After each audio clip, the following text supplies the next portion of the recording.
I knew Evan Drake was trouble the second he swaggered into our Monday stand-up wearing sunglasses indoors and called our flagship AI integration suite just some Python glue. But that's not where this story really starts. It starts in a cramped, windowless conference room lit by a flickering bulb that building maintenance kept promising to fix.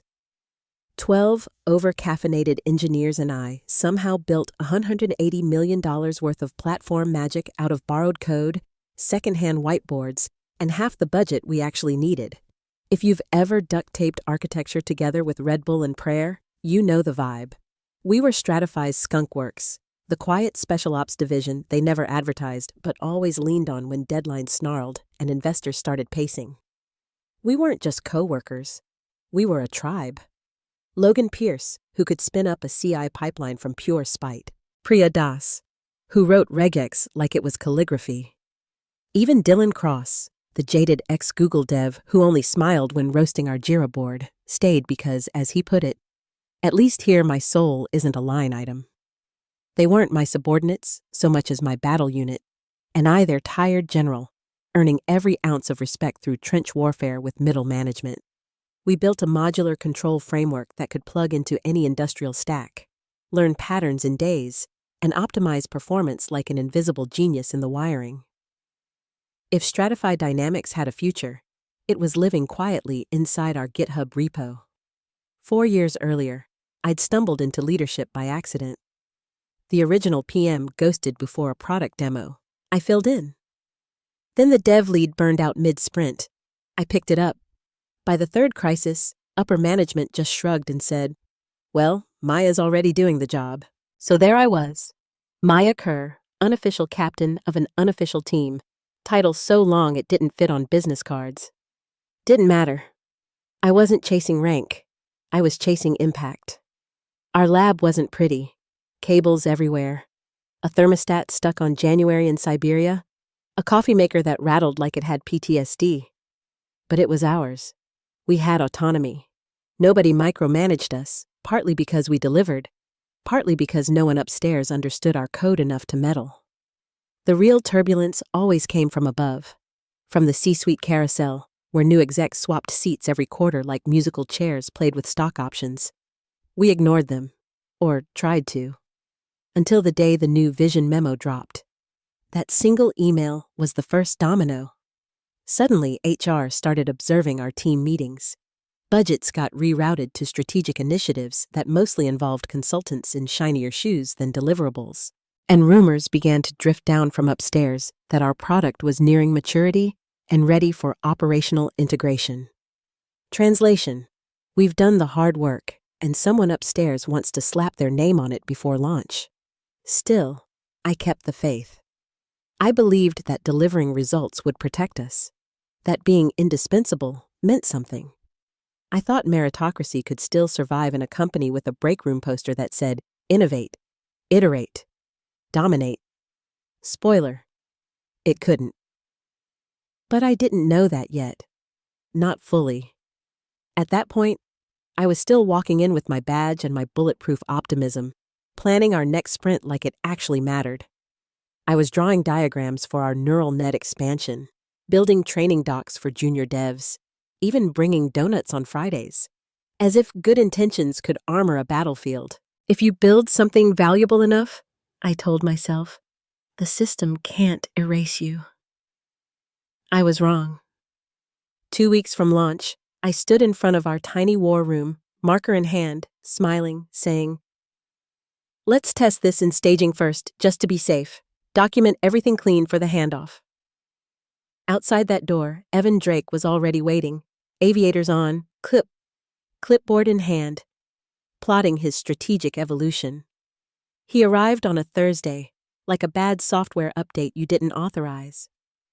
Freshly laminated MBA energy, too much cologne, too little competence. He didn't shake hands. He connected. He didn't ask questions. He challenged assumptions. Within 5 minutes of his meet and greet, he'd said low-hanging fruit so many times, I thought he was pitching a juicer.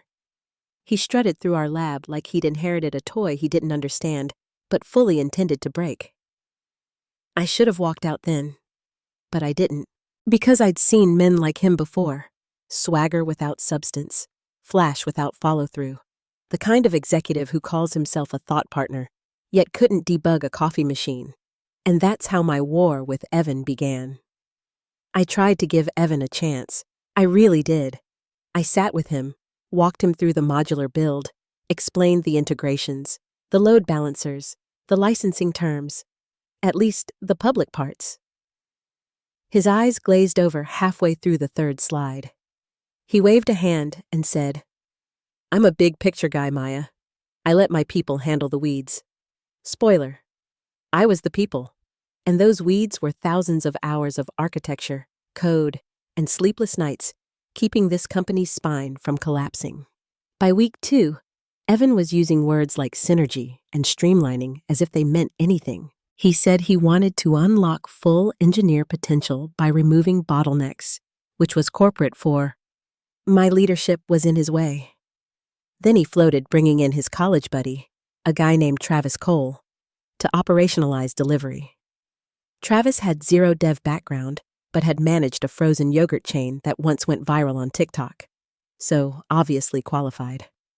I laughed, silently, painfully. I'd seen his type 100 times. Eventually, they burn everything down and call it innovation. The moment I knew Evan wasn't just clueless but dangerous came in a quick sync. No agenda, no calendar note, just a summons. "Hey, Maya, can you step in for 5 minutes?" Always beware a man who sinks without warning. I walked into his office, door closing behind me with that soft corporate click that always sounds more final than it should. He leaned back in his chair like he'd just remembered he had vertebrae and smiled that snake cartoon smile. "Maya, you've done amazing work. Everyone says so. But..." There it was, the guillotine. "We're entering a new phase," he said, stretching each word. "We need a different kind of leadership. Less hands-on. More decentralized. We need to empower the team." I blinked. "They're already empowered. They built this system." He nodded like I'd confirmed his point. "Exactly. They're ready to fly solo." I crossed my arms. "You're cutting me." He chuckled. "No one's getting cut. We're evolving. Travis will facilitate the team." "Travis? The guy who managed waffle cones?" I said flatly. Evan smirked. "Don't get emotional, Maya. It's not personal. It's efficiency." That was the line, the dagger wrapped in logic. I stood. "Do you realize this product exists because I negotiated its continuation when budgets were frozen?" He waved a hand, dismissive. Right. The Q2 survival story. Great stuff. But this isn't about history. It's about trajectory." I didn't slam the door, didn't scream, didn't fire off a Slack tirade. I just walked back to my team's room. My people were laughing at something Dylan said, music faint in the background. They didn't know yet. They would soon. The hit came on a Monday, because of course it did. Evan scheduled a team alignment huddle for 9 a.m. sharp in the main conference room. That was the first red flag. He never showed up before 10 unless there was blood in the water. Second red flag. He brought bagels. Evan didn't eat carbs, but there they were, all neatly arranged next to coffee and a single napkin folded like it owed him rent. I was there early, sketching velocity metrics for our sprint retrospective. The engineers filed in, half awake, clutching coffee mugs and laptops. Evan clapped his hands like a substitute teacher desperate for attention. "All right, team, let's bring it in." I stood aside, silent, waiting. He cleared his throat. "Big changes ahead. We're pivoting to optimize throughput and minimize friction. Effective immediately, Maya will be stepping away from the project. The team stays. Maya goes." The silence was absolute. Even the HVAC seemed to stop. For a second, I thought I misheard. I waited for the punchline that never came. Evan just smiled, self-satisfied, basking in his own stupidity. I didn't argue. I closed my laptop, slid it into my bag, and stood. No tears, no drama. Just one nod to the room and a step toward the door. That's when Logan stood up. Wait, He said. Evan frowned. Everything's fine, Logan. We're moving forward. But Logan didn't sit. He unplugged his charger and followed me out. Then Priya. Then Sam, Rachel, Chen, Dylan, Nora, Liam, even quiet little Annika from QA. One by one, 12 people stood and left behind me like a line of dominoes. Evan stammered something about non-compliance, but no one listened. The last to leave was Jason, the intern. He looked Evan dead in the eye and said, guess your optimization plan needs a patch. We didn't say much in the parking lot, just stood there in the California sun, the sound of engines and distant traffic humming around us. My pulse was steady, but my hands were ice.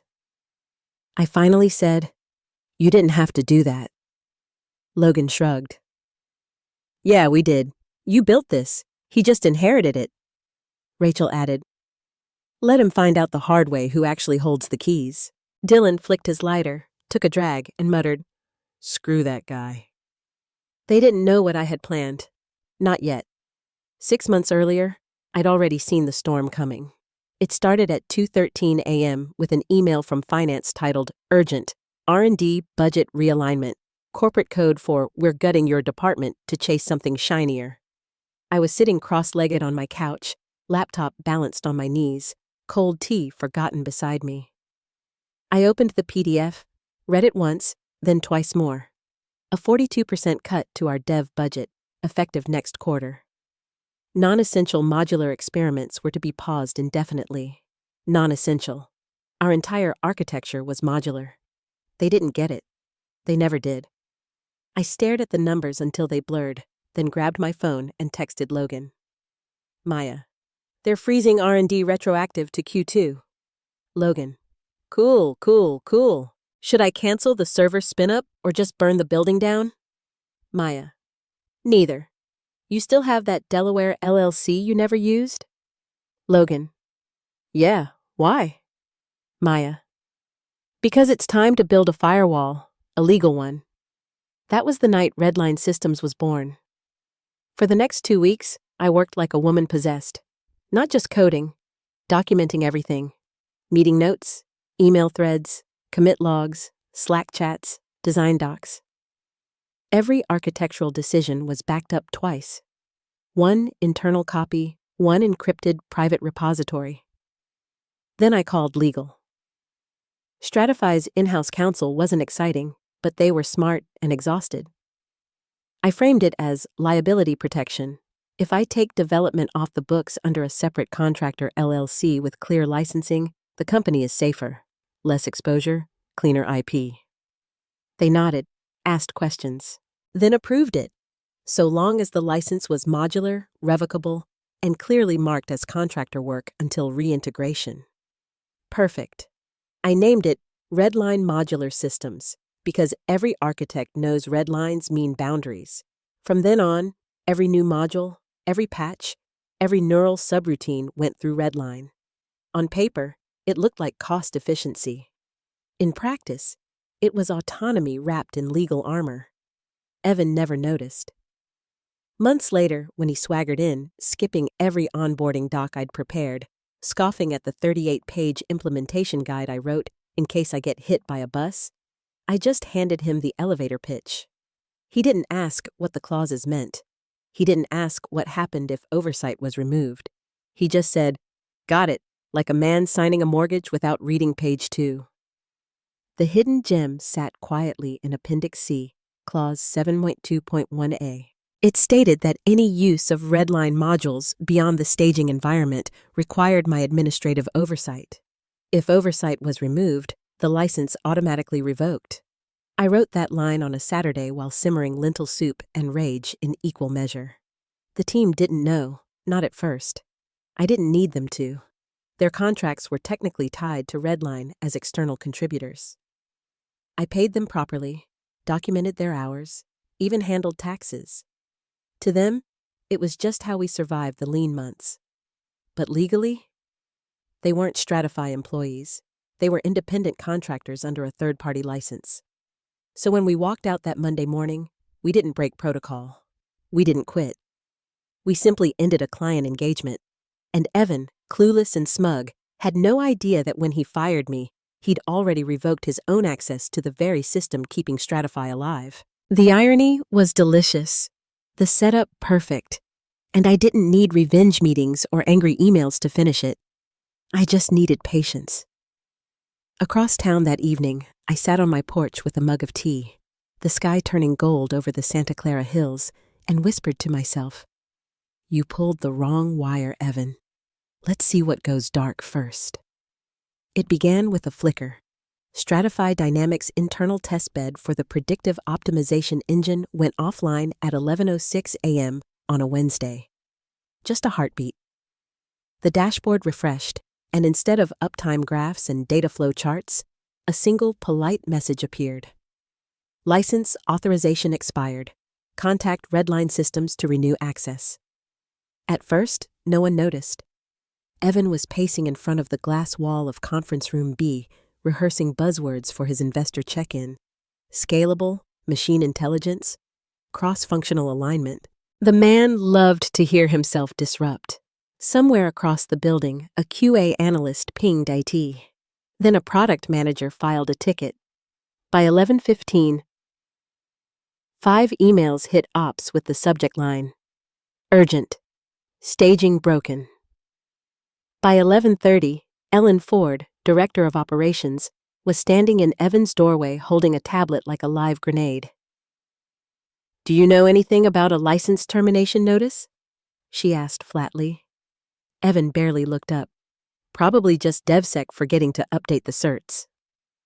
Ellen's eyebrow arched. "It's affecting both staging and 2 client demo environments." That got his attention.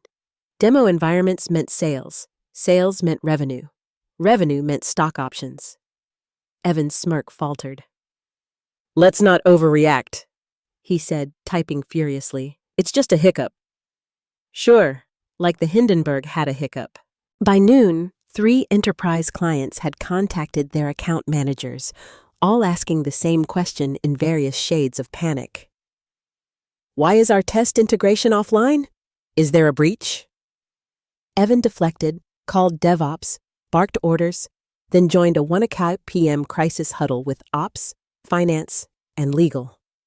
His voice, once loud and confident, was now hoarse and tight. "This is temporary back-end instability," he said, sweat beading along his temple. He'd lost the smooth tone of command.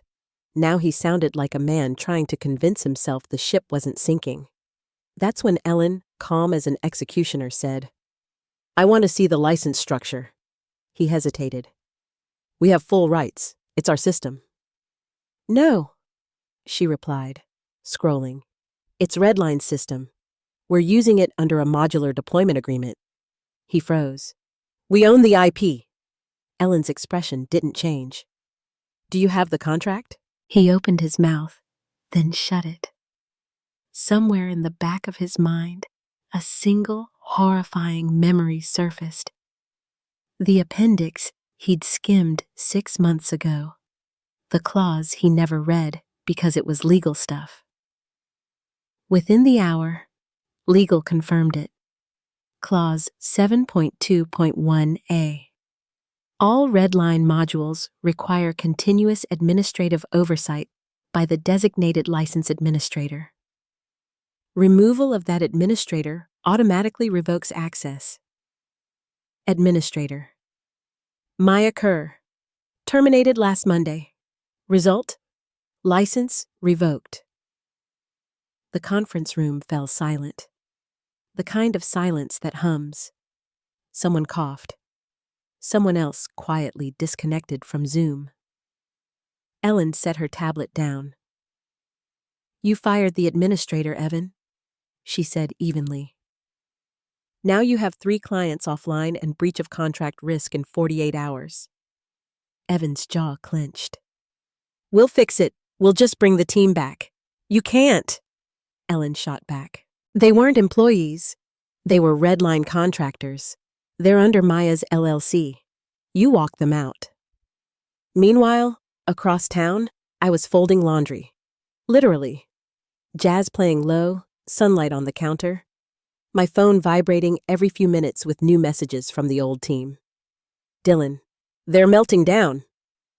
Evan said the word escalate 6 times in one sentence. Logan, Ops director just followed me on LinkedIn. Should I be flattered or terrified? Priya, license expired. They're calling it a firewall issue. Bless their hearts. I didn't reply. I sipped my coffee, watching the steam curl upward like smoke after a detonation. It wasn't gloating. It was closure. At 3:42 p.m., Evan's inbox pinged with an email that stopped his heart cold. From Luther Vance, Stratify's most senior external partner, a man whose expression hadn't changed since the 2008 crash. Subject line, explain. Body. Why is the demo platform offline?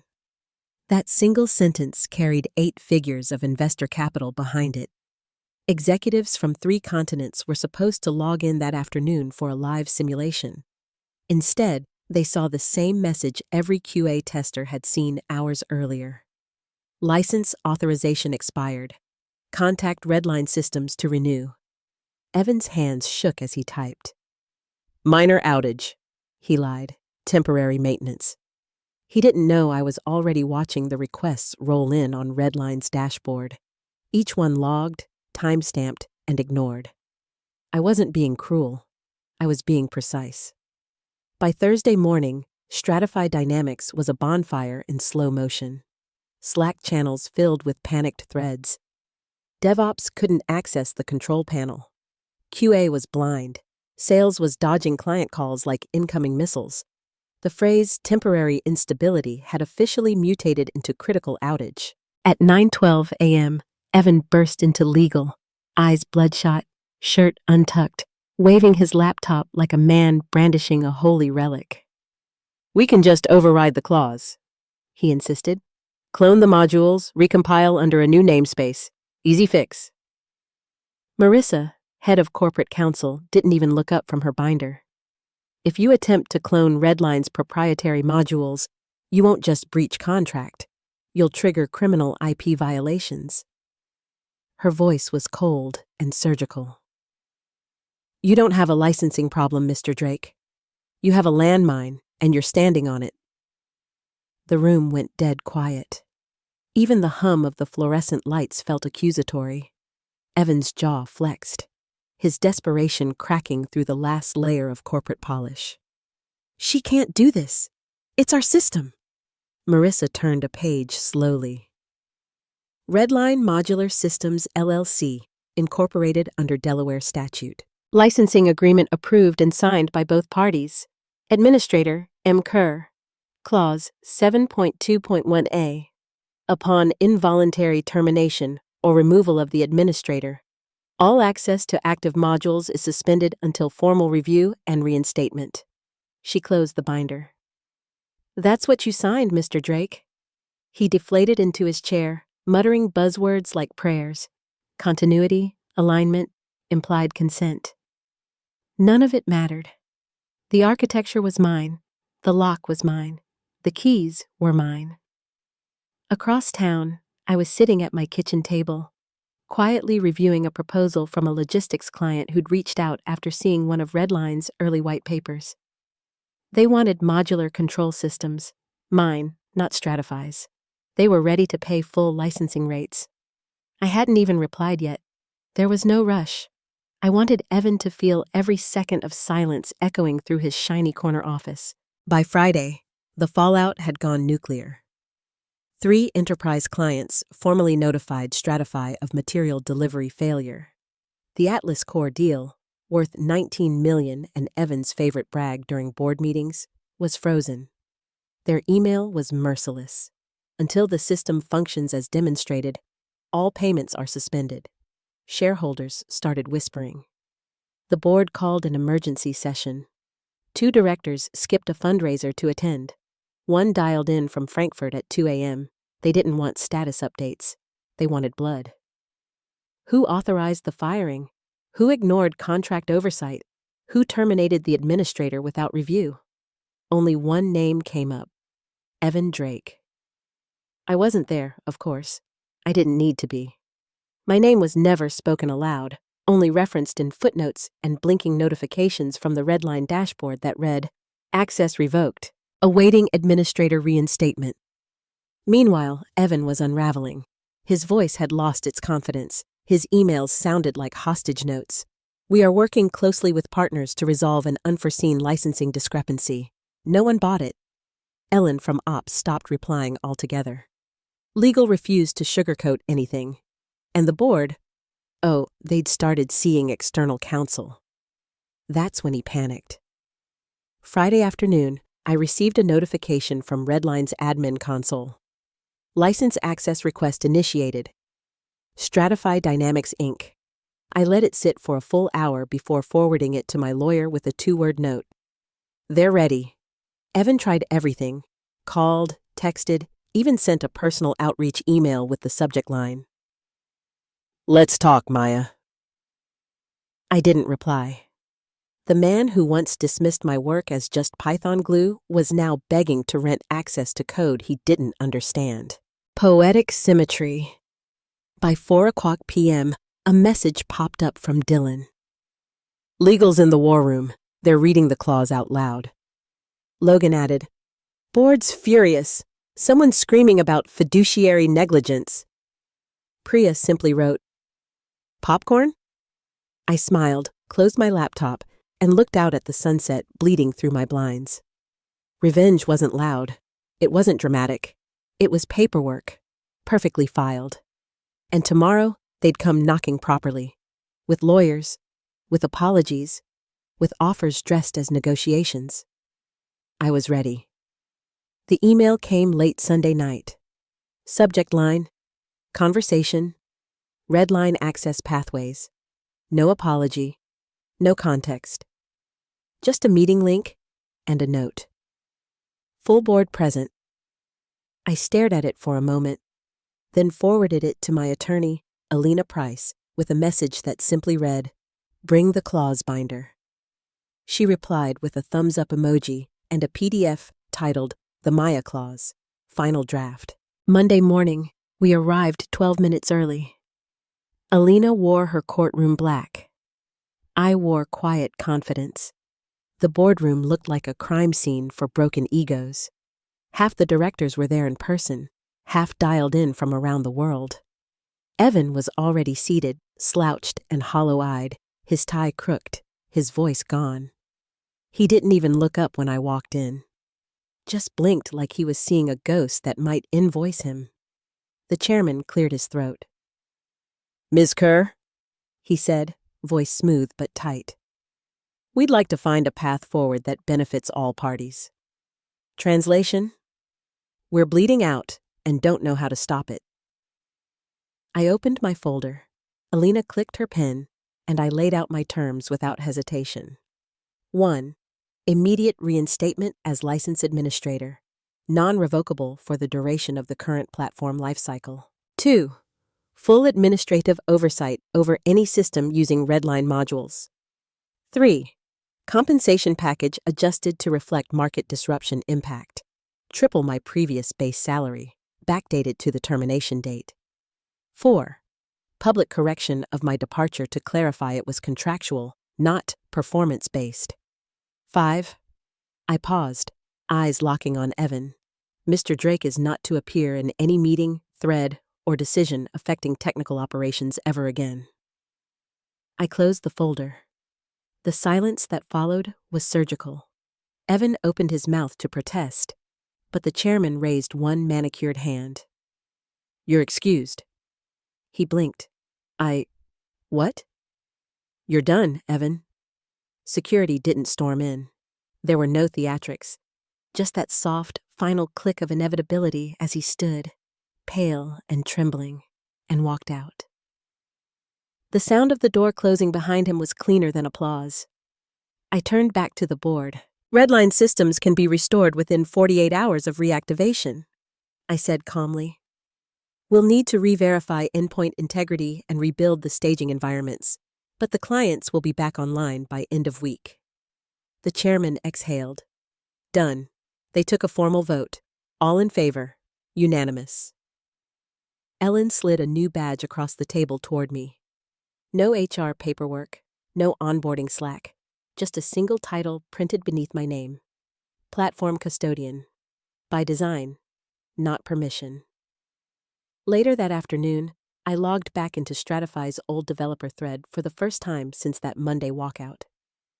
The notification pinged instantly. 12 members online. My team. My people. No one said anything for a full minute. Then Priya posted a single emoji. Dylan followed. Then Jason. Then all 12. One by one, the lock emoji filled the screen until the thread looked like a vault finally sealed. Across town, Evan was probably still pacing some anonymous office, replaying every smug moment when he'd said things like, "Don't get emotional, Maya." I didn't feel triumph, just a steady, satisfying quiet. The kind you get when the storm has finally spent itself and the air feels new again. The board issued a statement later that evening. Due to administrative oversight in legacy licensing management, Stratify Dynamics will partner directly with Redline Systems under renewed leadership. They never mentioned Evan's name. They didn't have to. Everyone in the industry knew what had happened.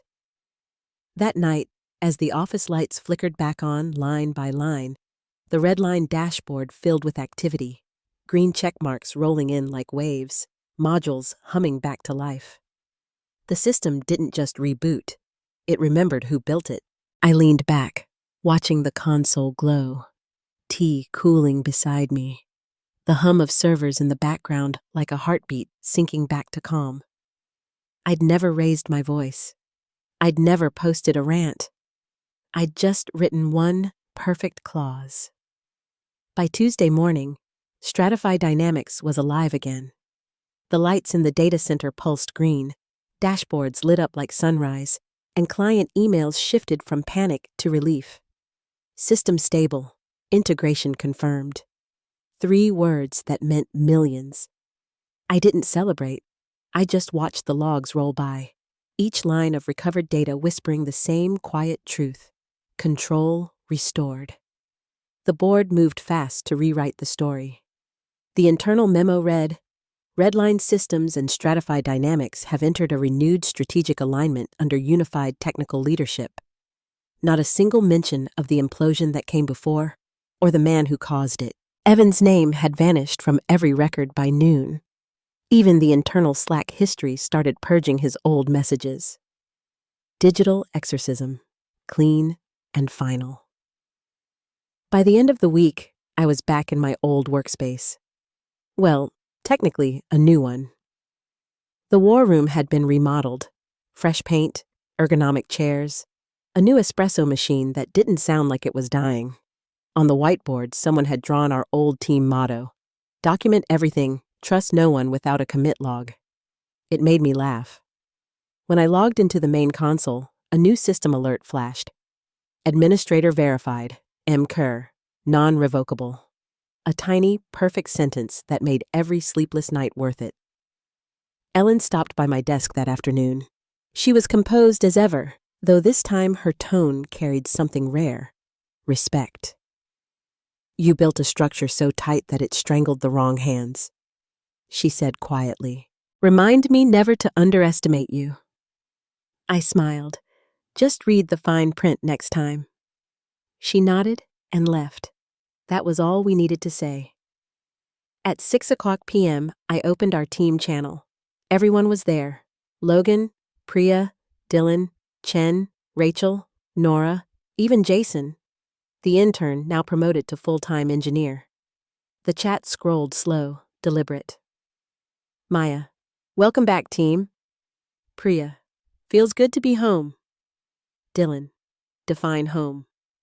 Logan, where the clauses are airtight. Rachel, and the coffee's strong. One by one, green indicators blinked on. No speeches, no toasts, just a collective hum of quiet loyalty reconnecting across the network. We'd all earned our scars. We didn't need revenge parties or viral posts. We had code, and the knowledge that we'd built something that could outlast arrogance. Later that night, after the last meeting, I stepped onto the balcony overlooking the San Jose skyline. The city glowed in that restless tech rhythm, screens in every window, ambition in every heartbeat. My phone buzzed, an incoming message from Alina, my attorney. Alina, congratulations. Clause held perfectly. Maya, it always does. I put my phone away, leaned against the rail, and let the night air wash over me. I wasn't angry anymore. Evan was gone. The board was quiet. The system was stable. But most importantly, I was back in control. By design, not permission. The funny thing about revenge? It's never really about destruction. It's about correction. About proving that competence doesn't need volume, that integrity can outlast politics, and that a single well-written clause can do more damage than any tantrum ever could. When people asked later how it all went down, I told them the truth. I didn't hack anything. I didn't leak anything. I didn't even raise my voice. I just let the architecture speak for itself. The Redline console pinged one last time before I shut it down for the night. All systems operational. Beneath it, a note auto-generated by the admin log. Reactivated under designated oversight. Platform integrity confirmed. I smiled at the wording. Somewhere out there, Evan was probably rewriting his resume with a focus on strategic innovation. Fine. Let him. My innovation was the kind that endured. Before closing my laptop, I typed one line into my private log. Control only works if you read the fine print on who holds the keys. Then I hit save, shut it down, and walked out of the office under the glow of the monitors I'd built. The locks were back in place. The lights were steady. The kingdom was mine again.